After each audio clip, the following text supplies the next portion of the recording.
ଦେଖନ୍ତୁ ସାମ୍ବାଦିକ ମୁଁ ଦେଖୁଥିଲି ପତ୍ର ପତ୍ରିକା ବାହାରିଥିଲା ବିଭିନ୍ନ ସୋସିଆଲ ମିଡ଼ିଆ ଦେଖୁଥିଲି ଗୋଟେ ସାମ୍ବାଦିକକୁ ଗୋଡ଼େଇ ଗୋଡ଼େଇ ହାଣୁଥିଲେ ଗୋଡ଼େଇ ଗୋଡ଼େଇ ହାଣିଲେ ସାମ୍ବାଦିକମାନଙ୍କୁ ଯେଉଁ ତାଙ୍କର ଯେଉଁ ସ୍ୱାଭିମାନ ଅଛି ସେ ସ୍ୱାଭିମାନକୁ ବାଧିବା କଥା। ଏ ରାଜ୍ୟ ସରକାରରେ ସାମ୍ବାଦିକମାନେ ସୁରକ୍ଷିତ ନୁହନ୍ତି।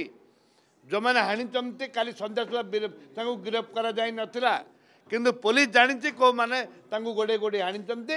ପୋଲିସ ଜାଣିଛନ୍ତି ଯେହେତୁ ବଡ଼ ଖବରର ସାମ୍ବାଦିକ ସିଏ ସେଇଥିପାଇଁ ତାଙ୍କ ବିରୁଦ୍ଧରେ କାର୍ଯ୍ୟାନୁଷ୍ଠାନ ହେଉନି। ଦେଖନ୍ତୁ ସାମ୍ବାଦିକ ମୁଁ ଦେଖୁଥିଲି ପତ୍ର ପତ୍ରିକା ବାହାରିଥିଲା ବିଭିନ୍ନ ସୋସିଆଲ ମିଡ଼ିଆ ଦେଖୁଥିଲି ଗୋଟେ ସାମ୍ବାଦିକକୁ ଗୋଡ଼େଇ ଗୋଡ଼େଇ ହାଣୁଥିଲେ ଗୋଡ଼େଇ ଗୋଡ଼େଇ ହାଣିଲେ ସାମ୍ବାଦିକମାନଙ୍କୁ ଯେଉଁ ତାଙ୍କର ଯେଉଁ ସ୍ୱାଭିମାନ ଅଛି ସେ ସ୍ୱାଭିମାନକୁ ବାଧିବା କଥା।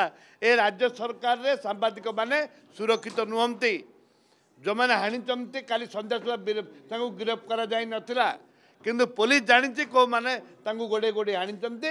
ପୋଲିସ ଜାଣିଛନ୍ତି ଯେହେତୁ ବଡ଼ ଖବରର ସାମ୍ବାଦିକ ସିଏ ସେଇଥିପାଇଁ ତାଙ୍କ ବିରୁଦ୍ଧରେ କାର୍ଯ୍ୟାନୁଷ୍ଠାନ ହେଉନି।